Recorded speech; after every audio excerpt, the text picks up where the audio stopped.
Battle to the heavens के एक और नए एपिसोड में आप सभी का स्वागत है। और आज का एपिसोड काफी ज्यादा धमाकेदार होने वाला है क्योंकि आज शाओयान की लड़ाई होने वाली है वोंग चैन से और उसके बाद काफी कुछ होने वाला है जो कि आपको देखने के बाद ही पता लगने वाला है। तो आप चैनल को सब्सक्राइब जरूर से कर लें नेक्स्ट वीडियो के लिए। तो अभी सारे डिसाइबल्स इस लड़ाई को देखने के लिए काफी ज्यादा एक्साइटेड है और सारे जजेस भी एक एक करके तैयार हो चुके हैं, अपनी सीट पर बैठ चुके हैं और दिल थाम के बैठिए। आज बहुत ही जल्दी स्टार्ट होने वाली है वोंग चैन और शाओयान की लड़ाई। तो अभी के लिए जजेस ये बात कर लेते हैं कि अभी इस फाइट को स्टार्ट कर देना चाहिए और ये सभी लाइटिंग फील्ड के जो सोल्जर्स होते हैं उनको हटने के लिए कह देते हैं। वोंग चैन का गुरु ब्लैक एंड व्हाइट वुडाऊ और ये वोंग चैन दोनों यहाँ पर तैयार होते हैं इस फाइट को देखने के लिए, यानी कि वोंग चैन अभी यहाँ पर मारने के लिए तैयार होता है शाओयान को और यहाँ पर इसका घायल दोस्त शाओयान के पीछे खड़ा होता है और फिलहाल शाओयान इसको बोलता है कि ये मेंटोस की गोली खा और फिलहाल अपने आप को हील कर और सीधा ऊपर चला जा, ठीक है, मैं अपने आप फाइट करूंगा। तो ये शाओयान ही फाइट करने वाला और ये ऊपर से देखने वाला होता है। तो तुम लोगों को क्या लगता है वोंग चैन और ये शाओयान में से कौन जीतने वाला है? मुझे तो लग रहा है कि वोंग चैन की बैंड बजने वाली है। तो यहाँ पर इसको पता भी नहीं है ये शाओयान है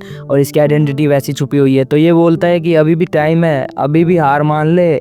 तो ये अपने चाकू को घुमाने लग जाता है और सीधा भाई इस पर वार करने के लिए टूट पड़ता है और इसके इर्द गिर्द घूमने लग जाता है बहुत ही ज्यादा तेजी से। और वोंग चैन इसके आसपास घूमने के बाद एकदम से इसके पीछे आ जाता है इसको मारने के लिए, लेकिन इसको नहीं पता होता इसके पास बहुत ही ज्यादा पावर्स है। तो ये अपनी स्वॉर्ड को निकाल देता है और स्वॉर्ड से ही टकरा जाता है और फिर स्वॉर्ड से ही दूर फेंक के मारता है वोंग चैन को। यहाँ पर जजेस भी शॉक हो जाते हैं, वाओ नाइस स्वॉर्ड। तो फिर ये देखते हैं कि यार इसके पास काफी ज्यादा पावर है और यहाँ पर ये अपने सांपों को निकाल देता है और ये सांप जैसे ही उसको डसने के लिए जाते हैं उससे पहले ही ये सांप है ना बिखर जाते हैं टूट के, अपनी स्वॉर्ड से उनको तोड़ देता है और भाई ये वोंग चैन को भी दूर फेंक के मार देता है। तो शाओयान अभी पूरा जोश में आ चुका है और ये इसको बोलता है वोंग चैन को क्या बस इतना ही दम था। और यहाँ पर वोंग चैन ही अपने चाकू को चाटने लग जाता है, पता नहीं इस पे क्या केक लगा हुआ है। और यहाँ पर इसको चाटने के बाद ये इस पर हमला करने के लिए फिर से जाता है और ये अपनी द्विंगियों को पहले तो एक्टिवेट कर देता है, इन्फिनिटी द्विंगियों को, और काफ़ी ज़्यादा यहाँ पर काला ही काला ये वेनम जैसा चीज़ ये पूरे स्टेज पर फैल जाता है और यहाँ पर ये इर्द गिर्द फैल जाता है शाओयान के। और वहाँ पर जो ऑडियंस देख रही होती है वो भी शॉक हो जाती है, क्या ये पावर, ये कैसी पावर है। और बाकी सारे डिसाइबल्स भी ये फाइटिंग का नज़ारा देख रहे होते हैं। तो यहाँ पर शाओयान सोच रहा होता है कि वह अपनी आइडेंटिटी को तो बाहर नहीं निकाल सकता, उसको जल्दी जल्दी इन सभी शक्तियों को खत्म करना होगा। तो वो एक एक करके इन सभी शक्तियों को खत्म करने लग जाता है। यहाँ पर जो वोंग चैन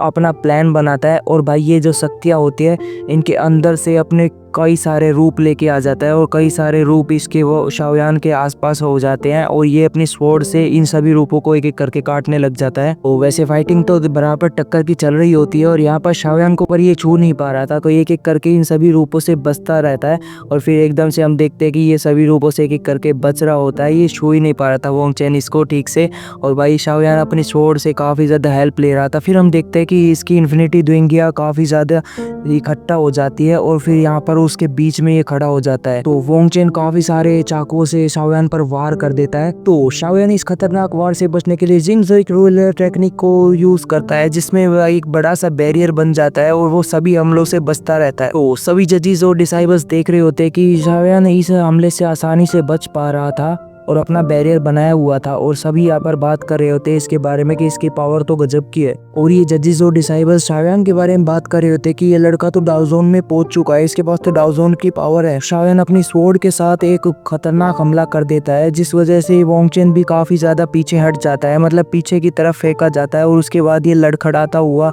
किसी तरह खड़ा होता है। तो अभी वोंग चैन बोलता है कि मुझे कोई फर्क नहीं पड़ता कि तुम डाउ जोन हो, और ये अपनी द्विंगियों को एक हाथ में इकट्ठा करने लग जाता है और काफी ज्यादा गुस्से में देख रहा होता है।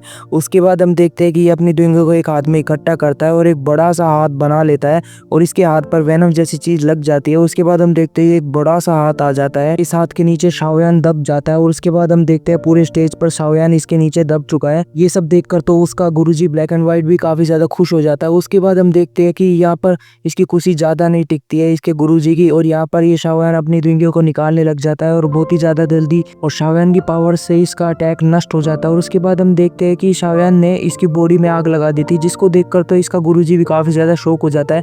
तो यहाँ पर वोंगजेन की बॉडी में आग लग चुकी थी और ये झुलस रहा होता है, और जो ऑडियंस देखने आई थी वो भी शौक हो जाती है भैंस की यहाँ की इसने क्या कर दिया, इस छोटे से लड़के ने वोंगजेन का क्या हल कर दिया। वोंगजेन की हालत काफी ज्यादा खराब हो चुकी थी और उसके गुरुजी भी काफी ज्यादा गुस्सा हो जाते हैं यहाँ पर उसको हालत को देखकर। और फिर हम देखते हैं कि वोंगजेन को काफी ज्यादा हालत खराब हो चुकी थी, उसके 2 बंदे लेने आ जाते हैं और वोंगजेन रोकता है उसको, मतलब शाओयान को, और बोलता है तुम शाओयान हो, मैं पहचान चुका हूँ। और ये सभी लोग देख रहे होते क्या ये शाओयान है, ये यहाँ पर क्या कर रहा है। तो मिसमू भी यहाँ पर इसको देख रही होती है और मिसमू बोलती है हाँ ये सच में तो शाओयान ही है, ये यहाँ पर क्या कर रहा है। उसके बाद हम देखते हैं कि विच फैंग भी इसको देख रही होती है, अरे हाँ ये तो शाओयान ही है, ये बिल्कुल पागल है, यहाँ पर क्या कर रहा है, लाइटिंग फील्ड को सीरियसली क्यों नहीं ले रहा है। ये सब देखकर ली जुनजी को काफी ज्यादा गुस्सा आ रहा होता है और ये मिथेन को इशारा करता है कि यहाँ पर इसको फाइटिंग करने के लिए लाइटिंग फील्ड के सोल्जर्स शाओयान को घेर लेते हैं ताकि वो यहाँ से निकल ना पाए। और यहाँ पर इसका दोस्त बोल रहा था अब क्या करे, या फाइट करे या क्या करे। फिर हम देखते हैं कि यहाँ पर ली जुनजी इस मिथेन को भेज देते इस पर फाइट करने के लिए। मिथेन काफी ज्यादा स्पीड से शाओयान के फ्रेंड पर हमला करने ही वाला था, लेकिन शाओयान अपने फ्रेंड को हटा देता है और मिथेन के वार को झेल लेता है। तो अब स्टार्ट होने वाली है वाकई में खतरनाक लड़ाई, क्योंकि पहले तो वोंगजेन की लड़ाई हम देखने आए थे, लेकिन हमें क्या पता था कि यहाँ पर शाओयान पकड़ा जाएगा। मिथेन शाओयान की बॉडी में इलेक्ट्रिक हाथ डाल देता है, लेकिन उसको बाद में पता चलता है ये तो इसकी डुप्लीकेट बॉडी है, तो उसको नष्ट कर देता है। फिर मिथेन देखता है कि शाओयान तो दूसरी तरफ खड़ा हुआ है। यहाँ पर शाओयान को देखकर मिथेन भड़क जाता है और फिर इस पर हमला करने के लिए टूट पड़ता है और ये दोनों हमला करने लग जाते हैं एक दूसरे पर। फिर देखते हैं ये दोनों आसमान में आतिशबाजियां करने लग जाते हैं और शाओयान पहले से भी काफी ज्यादा ताकतवर हो चुका था। ये सब देखकर यहाँ पर लीडर भी काफी ज्यादा गुस्सा हो रहे होते हैं। मिथेन शाओयान पर हमला कर रहा था, लेकिन शाओयान अपने स्वॉर्ड से इस हमलों को रोक लेता है। मिथेन और शाओयान दोनों एक दूसरे पर बहुत ज्यादा खतरनाक हमला कर देते हैं। उसके बाद हम देखते हैं कि यहाँ पर आसमान ही फट जाता है। ये कितना खतरनाक हमला होता है कि आसमान ही बिल्कुल फट जाता है और आसमान में दरारें आ जाती हैं। ये सारा नजारा ऑडियंस देखकर भी शौक हो जाती है कि शाओयान कितना ज्यादा पावरफुल हो चुका है। और ये सब हम देखते हैं कि यहाँ पर बादलों में ही फाइट होने लग जाती है और ये नीचे के लोगों को कुछ भी नहीं दिख रहा होता है, बादलों में ही सब कुछ फाइट हो रही होती है। हम देखते हैं कि शाओयान नीचे गिर रहा होता है और मिथेन ऊपर से आ रहा होता है उसको अटैक करने के लिए, और शाओयान पर इतना ज्यादा खतरनाक अटैक बनाता है। इसको शाओयान अपने स्वॉर्ड से रोकने की कोशिश करता है, लेकिन उसको रोकने में काफी ज्यादा दिक्कत शाओयान को हो रही होती है। उसके बाद हम देखते हैं वो अपने अटैक को बढ़ाता ही जा रहा था, उसकी पावर को, और फिर वो स्वॉर्ड से रोक रहा होता है किसी तरह से। फिर हम देखते हैं कि मिथेन का अटैक इतना ज्यादा पावरफुल होता है कि शाओयान जमीन में धंसता जा रहा था। लेकिन तभी लड़ाई के दौरान फैजन जी को मास्टर की स्पेस स्टोरिंग शाओयान के हाथ में दिख जाती है और ये काफी ज्यादा शौक हो जाते हैं और बहुत ही ज्यादा तेजी से शाओयान को बचाने के लिए चले जाते हैं। यहाँ पर भवंडर आ जाता है उनकी पावर से और सभी ऑडियंस को भी तकलीफ हो रही होती है। तभी हम देखते हैं कि फैजन जी शाओयान के आगे खड़े होते हैं शाओयान को बचाने के लिए और मिथेन की पावर्स को रोक लेते हैं, मतलब मिथेन की तलवार को रोक लेते हैं, जो भाला होता है उसको रोक लेते हैं बिल्कुल 2 आंगलियों से। ये सब देखकर मिथेन बोलता है मास्टर आप यहाँ क्या कर रहे हैं, ऐसा करने से बहुत ही बड़ी दिक्कत हो सकती है।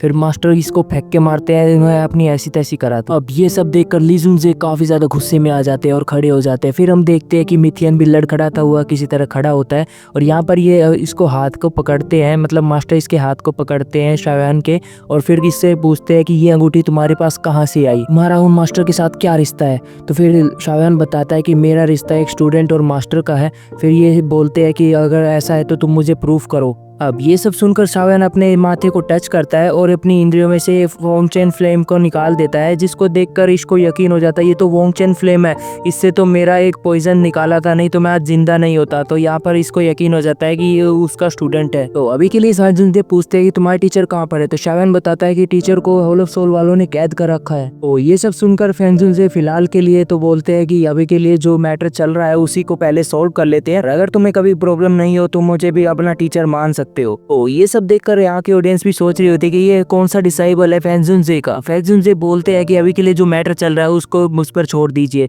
तो यहाँ पर ली जुन जे ये सुनकर काफी ज्यादा गुस्सा हो जाते हैं कि अगर तुम ऐसे ही इंटरफेयर करते रहोगे तो हमारे रिलेशन यहाँ पर खराब भी हो सकते हैं, तो इसलिए सोच समझ कर फैसला लीजिए। तो यहाँ पर फैंजुन जे बोल रहे होते हैं कि मैं सोच समझ कर ही बोल रहा हूँ, और अगर किसी ने मेरे डिसाइबल को नुकसान पहुंचाया तो आप वॉर के लिए तैयार हो जाना। और ये सब सुनकर ली जुन जे काफी ज्यादा गुस्से में आ जाते हैं और अपनी लाइटिंग विंगियों को काफी ज्यादा निकालने लग जाते हैं और यहाँ पर चिल मोड में खड़ा होता है फैंगजुनजे और फैंगजुनजे भी अपनी दुइंगियों को निकालने लग जाता है इसके देखकर। और यहाँ पर ये ली जुनजे बोलता है कि अगर ऐसी बात है तो वॉर के लिए तैयार हो जाना फिलहाल के लिए। अभी मिस फैंग आगे बढ़ती है और बोलती है कि मिथियन तो काफी ज्यादा जनरेशन में आगे है यहाँ पर शाओयान से, लेकिन मैं क्या इससे फाइट कर सकती हूँ, और अगर मैं शाओयान से जीत जाती हूँ तो ये कभी भी इन फ्यूचर इन टेक्निक्स का यूज नहीं करेगा जो कि खुफिया टेक्निक्स है नाइटिंग फील्ड की। तो मिक्स फैंग भी डाउजन पर ब्रेक थ्रू कर चुकी है और अब ये सब देखकर फैंगजुनजे और ली जुनजे दोनों अपनी सीट पर बैठ जाते हैं। मिस फैंग अपने दुपट्टों को लहराते हुए आगे बढ़ने लग जाती है शाओयान से फाइट करने के लिए और काफी ज्यादा निडर होती है। तो शाओयान भी इस चैलेंज को एक्सेप्ट कर लेता है और अपनी स्वॉर्ड को अपने पास बुला लेता है। तो मिस फैंग अपना शाओयान पर हमला कर देती है एकदम से और शाओयान इससे बचने की कोशिश करता है। पहले तो शील्ड बनाता है लेकिन वो शील्ड टूट जाती है